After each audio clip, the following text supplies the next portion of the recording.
recording has started. Okay. So, so So, you had some, it's interesting. I was just reading The Might of Thoughts and came across this stuff today that I thought was really profound. And it deals with habitual thinking. Like we get these pathways in our brain which are formed, and sometimes it's like predetermined pathways of not so healthy thinking. And I know I've got them. I know I have them myself. me too. And and then I went off on this whole study of synapses in the brain, which are there are little gaps between your, I guess you would call your neurons or your pathways. And to learn something new, the signal has to jump that little gap. Okay. Yeah. So anyway, the negative pathways that are formed in our brain, we have to kind of unlearn them, Right. which is not always easy because boy, they just stick around forever. Yeah. No kidding, eh? And they like you can get triggered really easily, and you're thinking you're getting a little warning in your head saying, "Okay, I'm not neutral positive anymore. I'm Exactly. I'm really not neutral positive right now." Right. Get ourselves back in neutral positive. So Yeah, no kidding. Well, I guess addiction works a lot in that way too, I would think. So that's a pretty tough one to crack for people. And yeah, uh, my mom was a counselor for many, many years, I guess, on for addicts and stuff. It'd be like a 1 or 2 year program, that kind of thing. it takes that long. Oh yeah, and sometimes even then it doesn't work. So it's yeah, just even admitting people have a problem, themselves to themselves. I mean, that's a huge step right there. And then even after that, that's when the work begins. It's not even close to done then. It's so Wow. yeah. I grew up seeing an ant, watching an ant of mine. Not an ant as an insect, but a person in my family. Um, yeah, she was had addictions and stuff all her life, and still does, and just absolutely no control over her life really, and all this kind of stuff. So it's yeah, when you see that, when you really see it, you're like, wow, yeah, I don't ever want to do that. Yeah, I have people in my family the same way, and I've never been like addicted to drugs per se or anything like that, but I know I have an addictive personality. It's really easy for me, like, I can tell when it's going on, like, too much time on YouTube or, you Yeah, know, overeating, you name it, man. totally. You know what I'm saying? I mean, all these little, I think what happens, and this is the honest to God's truth, this is my thought. Forgive me for saying inaccurate things, but I think when sometimes we don't want to buckle down and evolve to the next level, we fall back on our addictions. Yeah, it seems to be. I guess so, eh? Yeah. I remember having a conversation about this. I just posted something on my Facebook at one time about, just not quite understanding the whole why people do drugs and all this kind of stuff, and because I having met many people who do, and you just never can deal with them in a logical way in life. They never show up on time, or they never, whatever it might be. Hmm. And it just drove me nuts. And so I finally just got annoyed and wrote something about it. And then somebody piped up and said, "Hey, whatever, you're not supposed to, say that. Drugs can help you evolve and all this kind of stuff." Oh man.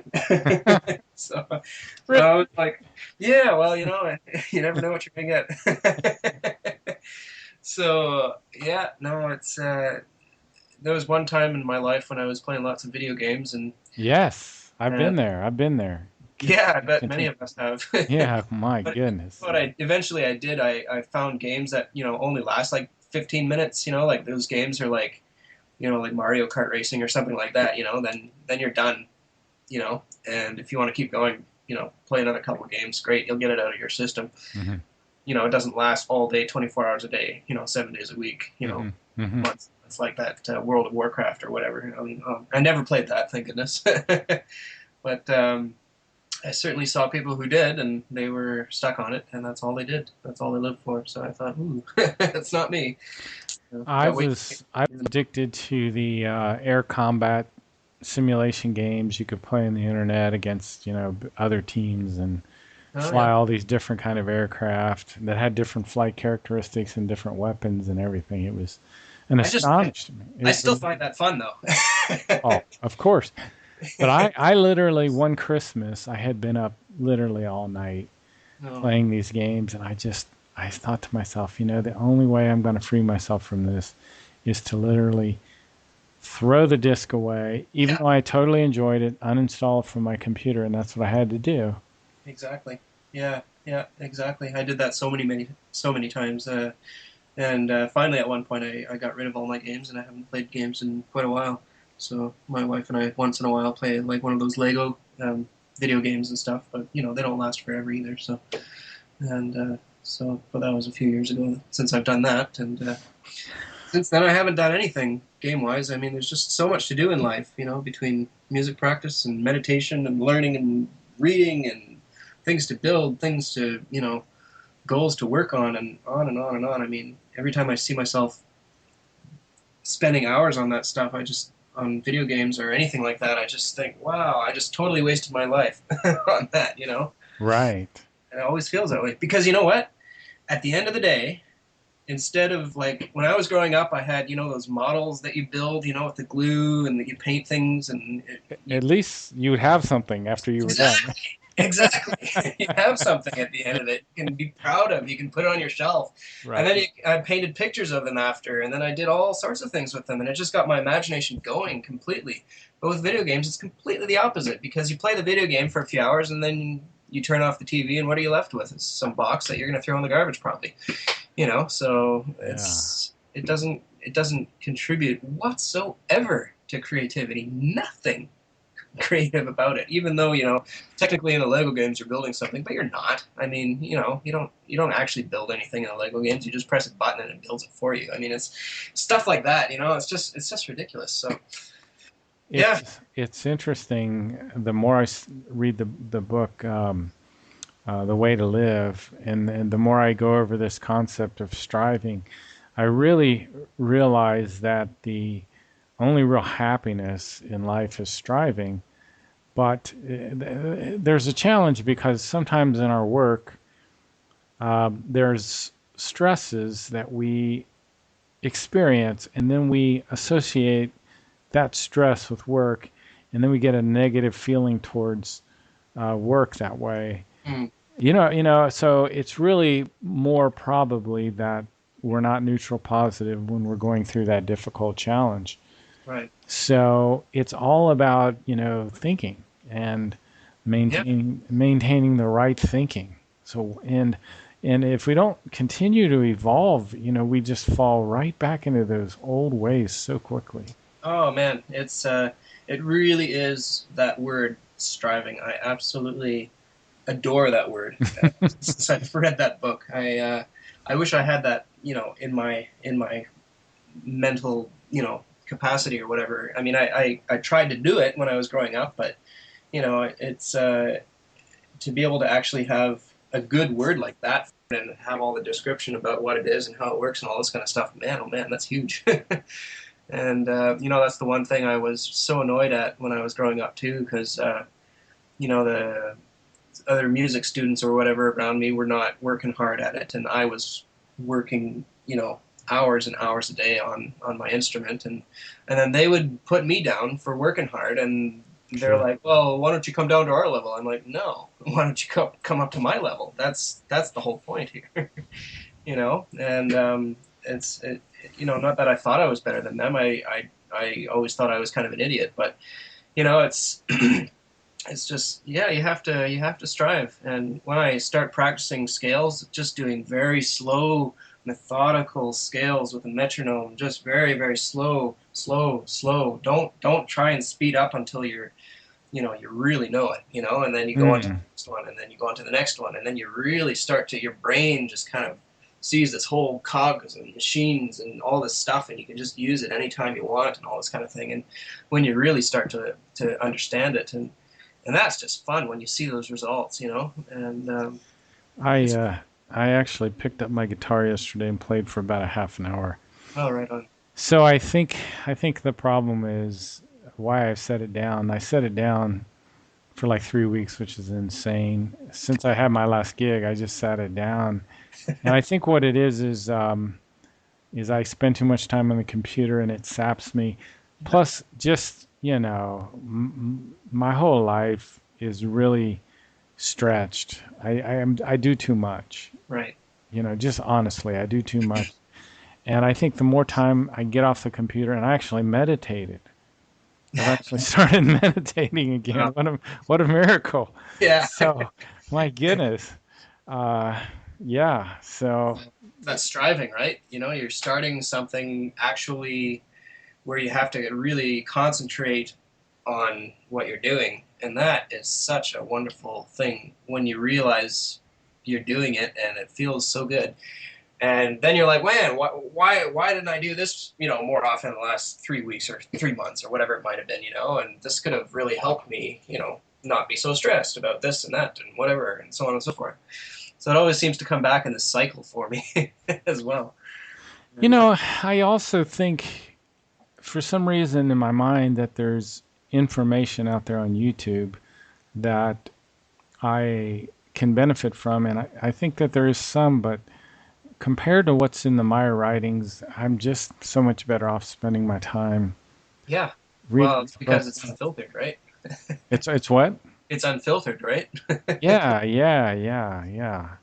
That's So yeah, I'm going through this issue with that too, and maybe that's just another form of addiction. Who knows?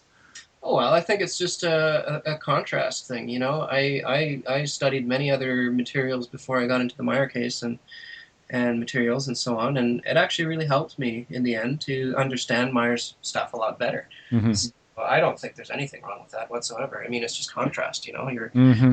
You're comparing this to that, and you're trying to figure out what makes sense here. And I was thinking about that last night. I had a terrible fever last night when I was trying to sleep, and all night, all through the night, I was just sweating and I was freezing at the same time, that kind of thing, and shivering like crazy. And so I'm just getting over a bad cold, I guess. I just had it for the last couple of days, and I'm pretty much over it now. But Do but I you do what's that? you? Sorry to interrupt you. Do you take vitamin D3 at all?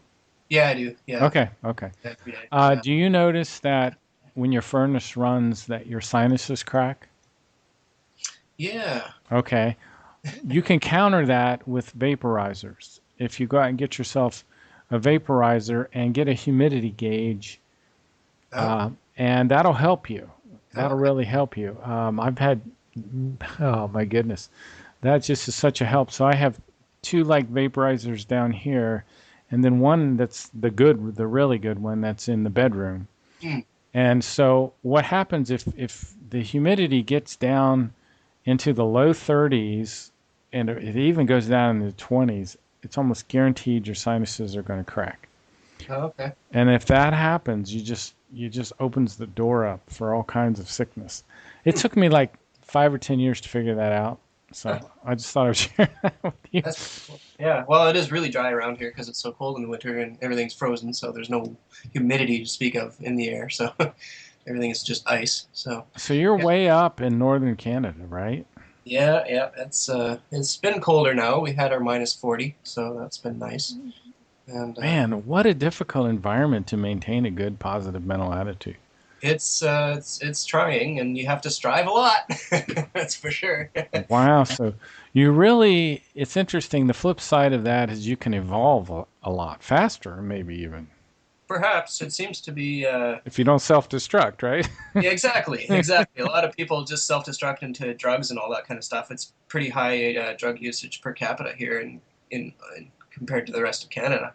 So I think it's one of the worst places in Canada for that. So I managed to stay away from all that stuff, even though we have the constant light changing. Like we have 24-hour daylight in the winter or in the summer, sorry, and in the wintertime we have it gets light at 10 in the morning and then starts getting dark at around 4 in the Oh, afternoon. So it's yeah, it's but you know what? It's really good if you really start to figure out what life is for. And just, sorry, my wife is just coming. She didn't know we were on the Skype here. Okay. Okay. But yeah, no, it's great. We're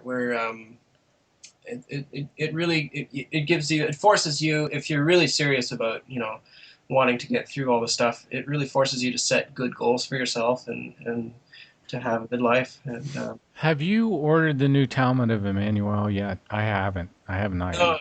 no, I haven't. I must admit, it's actually not in my greatest one of my greatest interests in that stuff. But I mean, certainly I will read it one day. And Interesting. Wow, that's you're kind of like me. You're cut out of the same material or something. Now, I've gained more appreciation for the Talmud of Emmanuel stuff since I started researching our language. And the no, letter J, for example, didn't exist in the ancient world. okay, So, and I probably told you about this before. I stumbled across this trying to figure out why they call his name Emmanuel. And the first thing I learned was it was absolutely impossible that his name could have been Jesus at that time. There was no letter J in the ancient world, not in the Hebrew, not in the Greek, not in the Aramaic. The letter J did not exist in the English language until the 1550s. I've talked about this many times, but it's opened my mind up to the Talmud anyway. yeah, interesting. So, I seem to remember James Deardorff, Professor James Deardorff, talking a bit about that too, and oh, really? I think so, yeah. And I think he mentioned in Aramaic they had it, but it was to denote the name, to denote the sound I, like Emmanuel, Yes, yes, and not J sound, that we typically use for that letter today. yes. So, unless you're talking about in Spanish or something like that, where they're talking, Jesus or whatever. I don't know what it. Jesus, Yeah, Jesus. right, Yeah. right. And I So think in the Koine Greek or the even the Latin, it's IESUS or IESVS. okay. And there was no Book of Job; it was the Book of IOB, and it goes on and on and on. And interestingly, I have a guest who comes on the show named Stephen Pigeon, who is a intensely religious man, which is very interesting. But he's done his homework, Cool. and he agrees with me on this 100%. Huh. So, and we do talk about this particular topic, but I don't bring up the Meier material at all.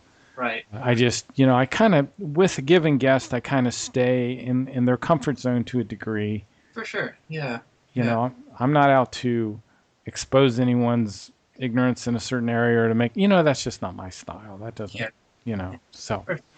Yeah, no, that's the way to do it, I guess. You talk to people, talk to them. Don't don't talk to yourself and hope they're listening. So, That's a good way to put it. yeah, It's a very good way to put it.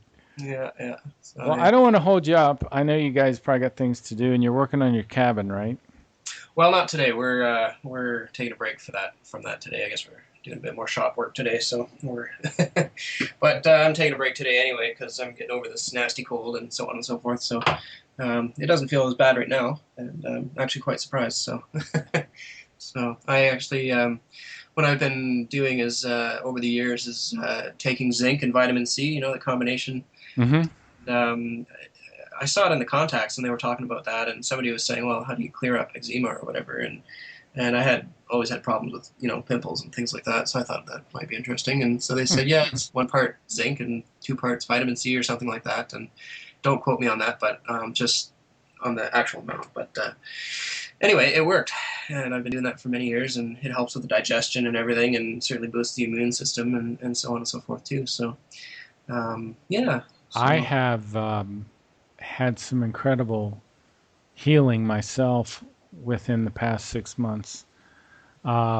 It's just amazing what your right thinking can do. I mean, yeah, yeah, you got to do other things, and you got to be smart enough to figure out what those other things are that help you a little bit.